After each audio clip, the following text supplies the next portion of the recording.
Hello everyone, welcome in super science classes. आज हम लोग क्लास 8 साइंस का चैप्टर 2 पढ़ेंगे। चैप्टर 2 हमारा है micro organisms, friends and Foy. जो माइक्रो ऑर्गेनिजम्स होते हैं वो हमारे मित्र हैं या शत्रु, जिसमें हम लोग यूज़फुल माइक्रो ऑर्गेनिजम्स के बारे में पार्ट 1 में पढ़ चुके हैं। पार्ट 2 में हम लोग हार्मफुल माइक्रो ऑर्गेनिजम्स के बारे में पढ़ेंगे। क्लियर?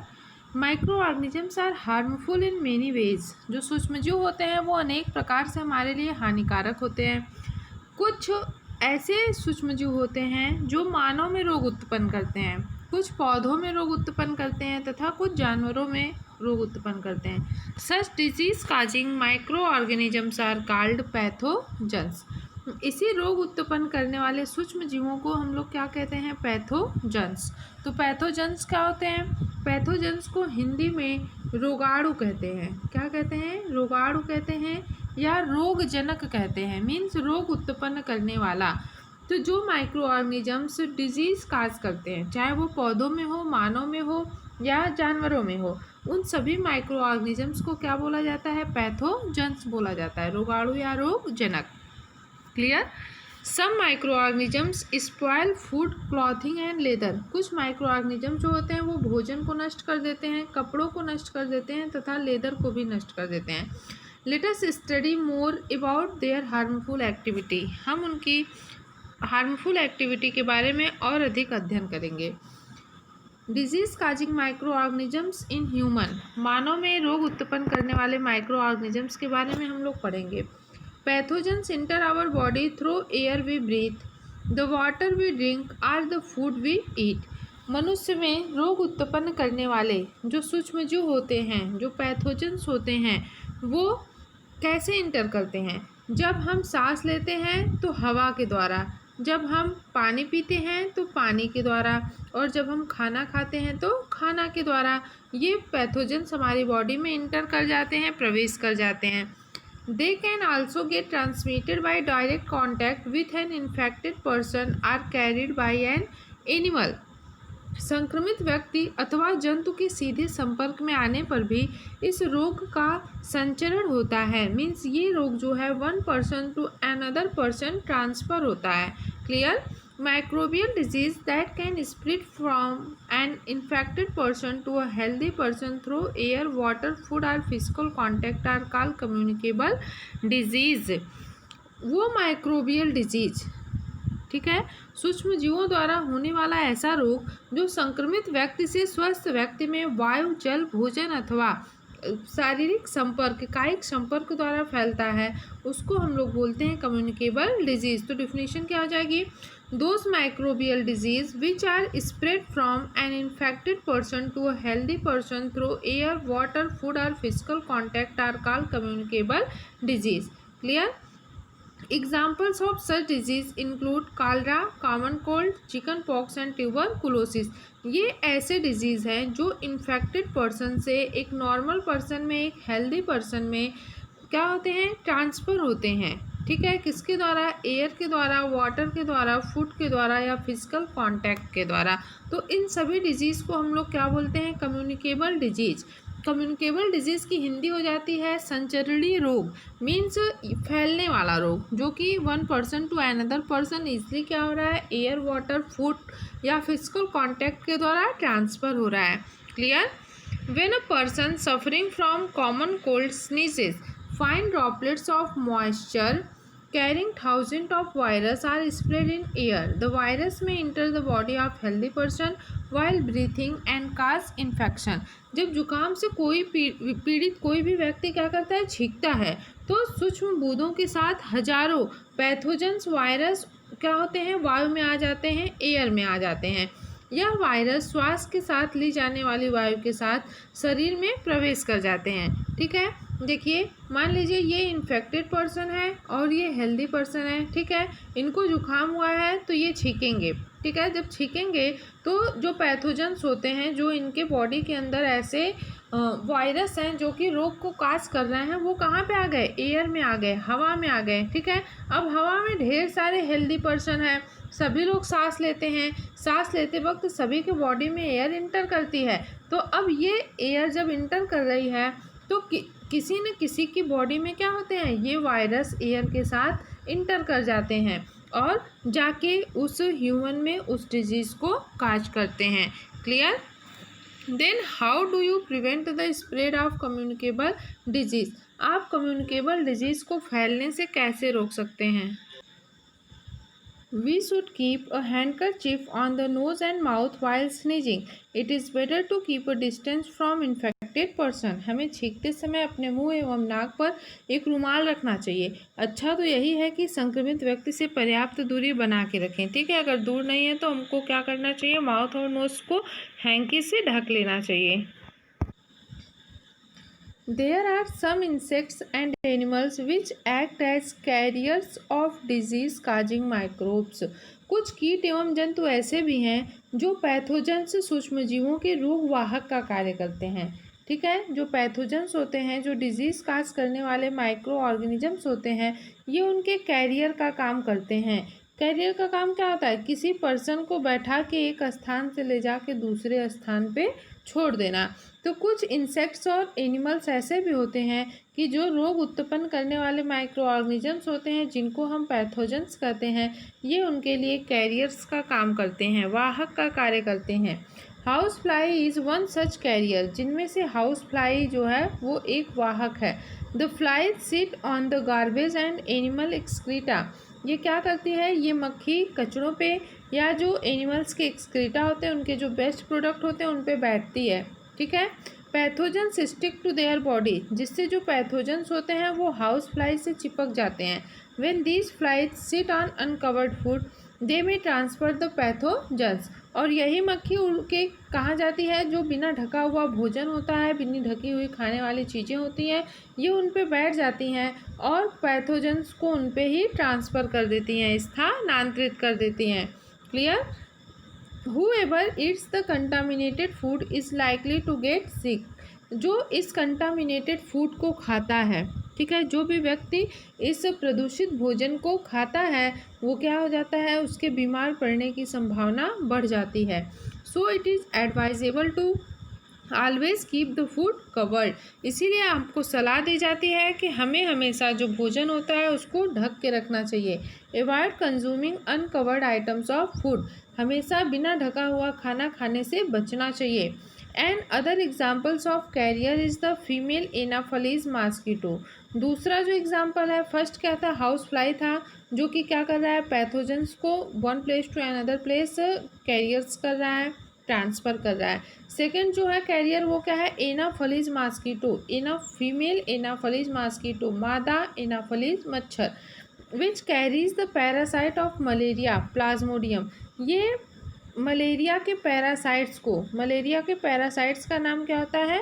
प्लाज्मोडियम, ये इसका वाहक होता है। ठीक है, प्लाज्मोडियम के कारण ही मलेरिया जो है वो किसी को होता है, और इस प्लाज्मोडियम को one person to another person और one place to another place transfer करने का काम कौन करता है? एनाफलीज मॉस्किटो करता है। इसीलिए इसको क्या बोलते हैं? कैरियर। ठीक है, तो मलेरिया का पैरासाइट क्या है? प्लाज्मोडियम है, और प्लाज्मोडियम का कैरियर कौन है? इसको ट्रांसफ़र कौन करता है one place to another place? Anopheles mosquito करता है। Clear? Female aedes mosquito act as carrier of dengue virus. और जो डेंगू वायरस होता है, वो वायरस जिससे कि हमें डेंगू होता है, उनको उनके कैरियर का कार्य कौन करता है? उनके कैरियर का कार्य करता है एडीज मॉस्किटो। ठीक है, तो डेंगू वायरस के कैरियर्स कौन है? तो आप बताएंगे Aedes mosquito. How can we control the spread of malaria और डेंगू? मलेरिया या डेंगू को फैलने से हम लोग कैसे रोक सकते हैं? ये देखिए, यहाँ पे फीमेल एनाफलीज मॉस्किटो का फिगर दिया गया है, जो कि मलेरिया का जो पैरासाइट होता है प्लाज्मोडियम, उसके कैरियर्स का कार्य करता है। Clear? Why does the teacher keep telling us not to let water collect anywhere in the neighbourhood? अध्यापक हमसे ऐसा क्यों कहता है कि अपने आसपास पानी एकत्रित न होने दे? आल मॉस्किटो ब्रीड इन वाटर, सभी मच्छर जल में उत्पन्न होते हैं।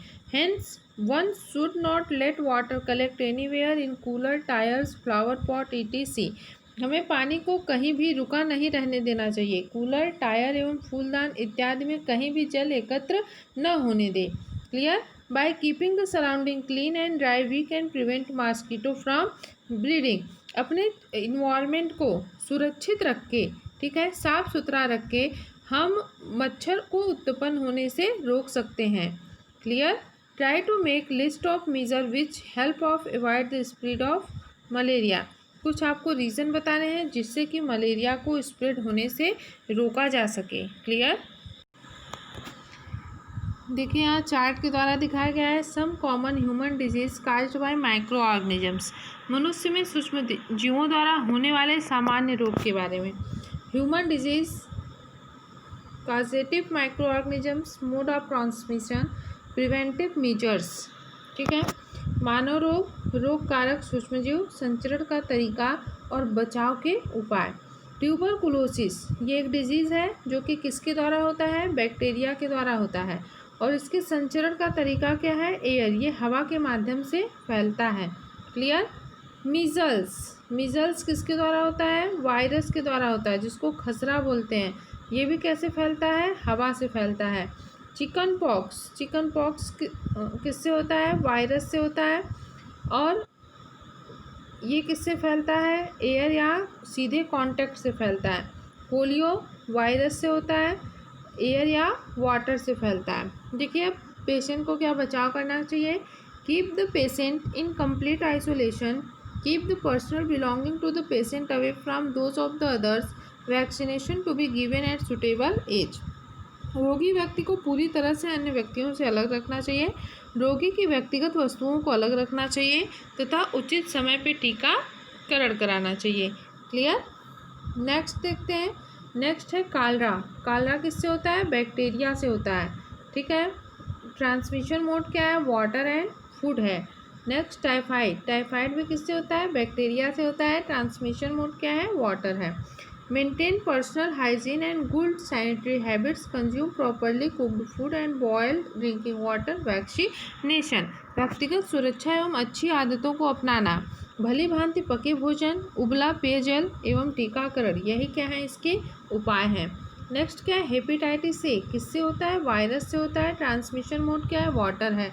इसमें करना क्या चाहिए, बॉयल वाटर को पीना चाहिए। ठीक है, और वैक्सीनेशन, वैक्सीन टाइम पे लगवाना चाहिए। क्लियर। नेक्स्ट क्या है, नेक्स्ट है मलेरिया, किससे होता है, प्रोटोजोआ से होता है। ट्रांसमिट कौन करता है, मॉस्किटो, कौन सी mosquito, female anopheles mosquito. Use mosquito net and repellents, spray insecticides and control breeding of mosquitoes by not allowing water to collect in the surrounding. मच्छरदानी का प्रयोग करना चाहिए, मच्छर भगाने वाले रसायन का प्रयोग करना चाहिए, कीटनाशक का छिड़काव करना चाहिए एवं मच्छर के प्रजनन रोकने के लिए जल को किसी भी स्थान पर एकत्र नहीं होने देना चाहिए। Clear. Some of the common disease affecting humans, their mode of transmission and a few general methods of prevention are showing in table 2.1, जिसको आप लोगों ने देख लिया। अब हम लोग देखते हैं disease causing microorganisms in animals, जंतुओं में रोग कारक जीवाणु। Several microorganisms not only cause disease in human and plants but also in other animals। अनेक सूक्ष्मजीव केवल मनुष्य एवं पौधों में ही रोग के कारक नहीं हैं, वरन ये दूसरों जंतुओं में भी रोग उत्पन्न करते हैं। For example, anthrax is a dangerous human and cattle disease caused bye bacterium. Anthrax मनुष्य एवं मवेशियों में होने वाला भयानक रोग है जो जीवाणु द्वारा होता है, जो बैक्टीरिया के द्वारा होता है। Foot and mouth disease of cattle is caused by a virus. गाय के खुर एवं मुंह का रोग वायरस द्वारा होता है। क्लियर। तो एंथ्रेक्स जो है वो किससे होता है, बैक्टीरिया से होता है, पशु और मानव दोनों में होता है। ठीक है, और जो माउथ और फुट डिजीज़ है वो कैटल्स में होता है, जंतुओं में होता है, मीन्स गाय के खुर में होता है। किसके द्वारा होता है, वायरस के द्वारा होता है।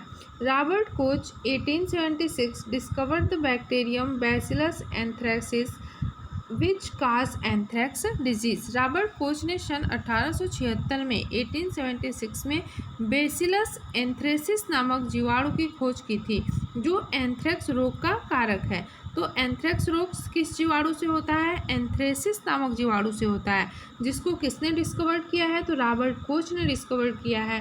कब किया है, 1876 में किया है। क्लियर।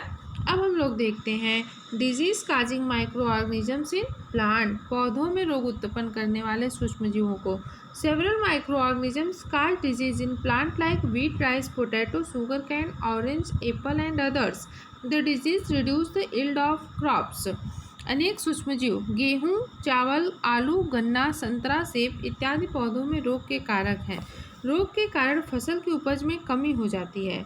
ठीक है, see the table 2.2. For some such plant disease, they can be controlled by the use of certain chemicals which kill the microbes.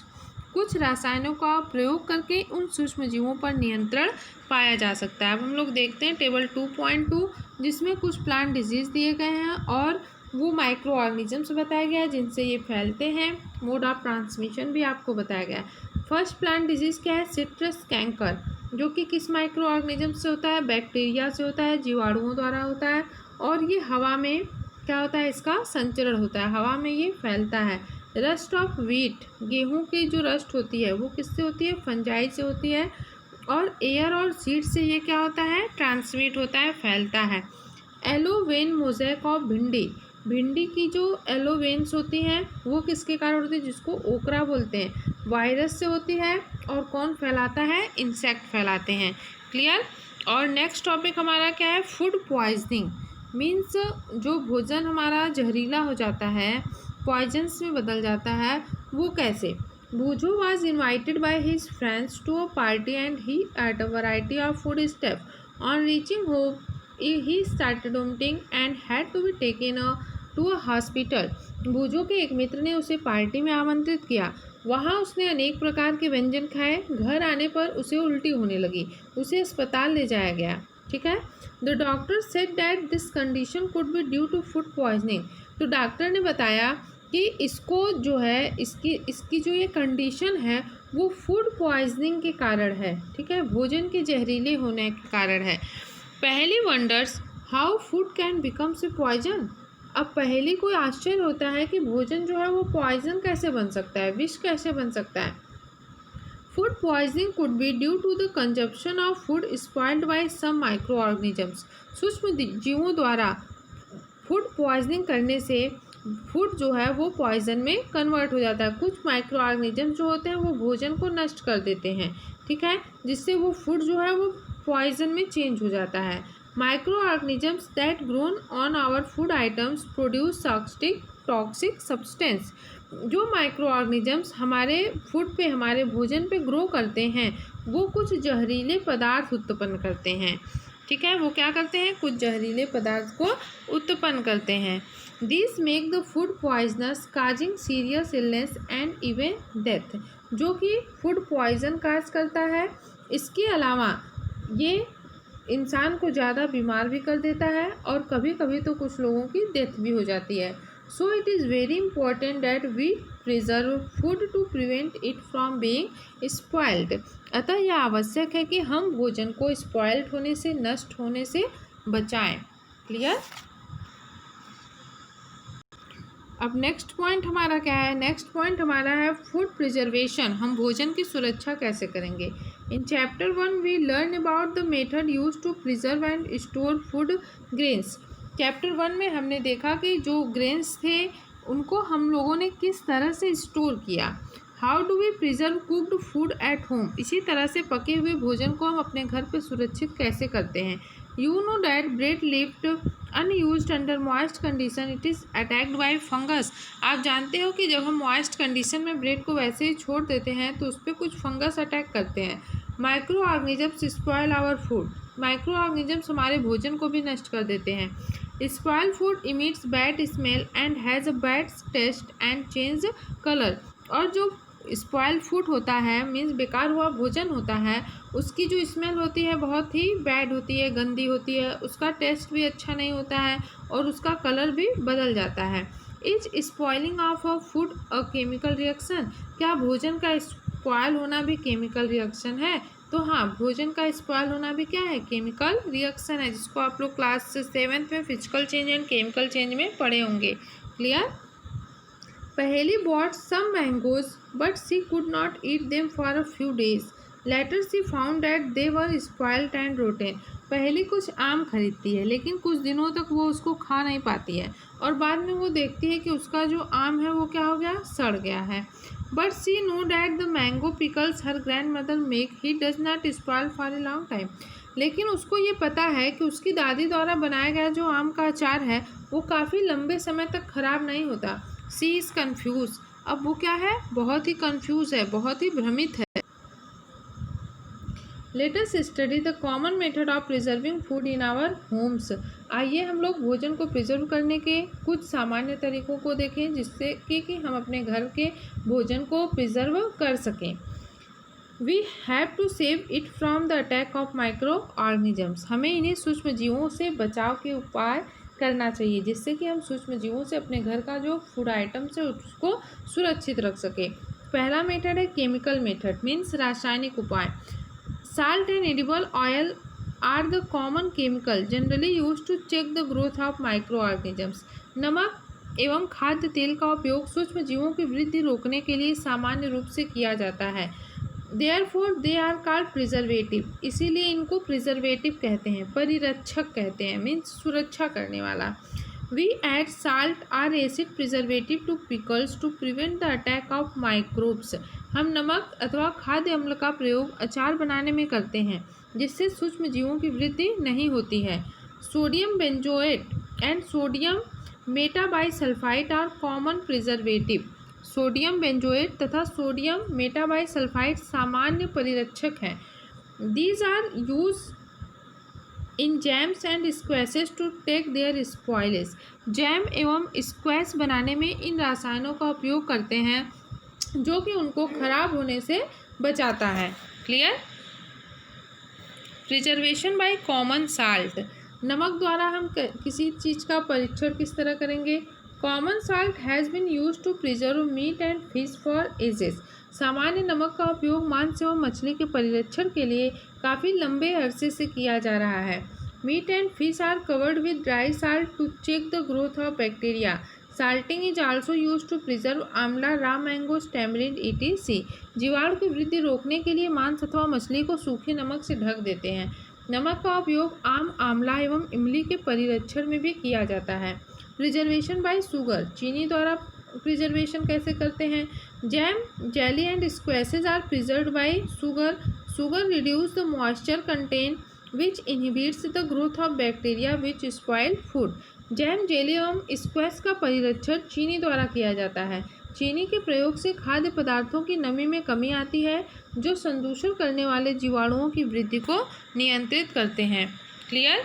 Next क्या है, preservation by oil and vinegar. Oil और विनेगर से हम लोग किसी भी चीज़ को कैसे सुरक्षित रखते हैं।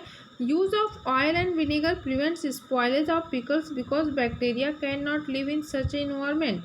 Vegetables, fruit, fish and meat are often preserved by this method.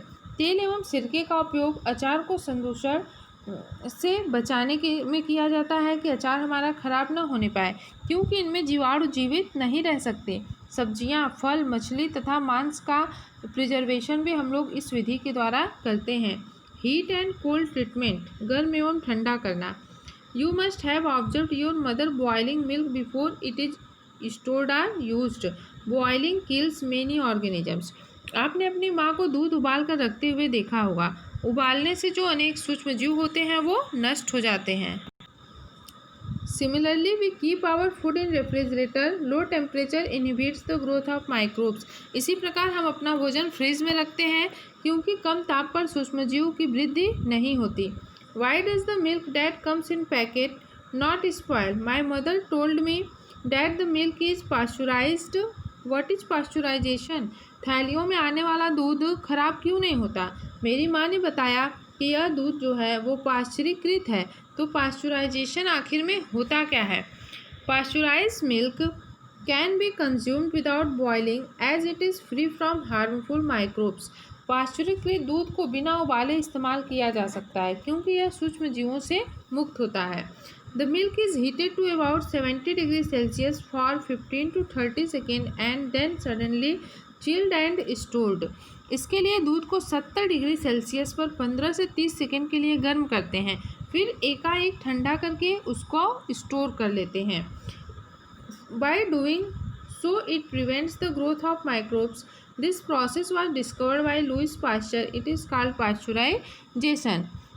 ठीक है, ऐसा करने से सूक्ष्मजीवों की जो वृद्धि होती है वो रुक जाती है। इस प्रक्रिया की खोज लुईस पास्चर नामक वैज्ञानिक ने की थी, इसलिए इसे क्या कहते हैं, पास्चुराइजेशन कहते हैं। तो पास्चुराइजेशन को किसने डिस्कवर किया है, लुईस पास्चर ने किया है। इसमें करते क्या है, मिल्क को 70 डिग्री सेल्सियस पे 15 to 30 सेकेंड के लिए बॉयल करते हैं और डायरेक्टली अचानक से उसको ठंडा करते हैं, जिससे कि सूक्ष्मजीवों की वृद्धि रुक जाती है।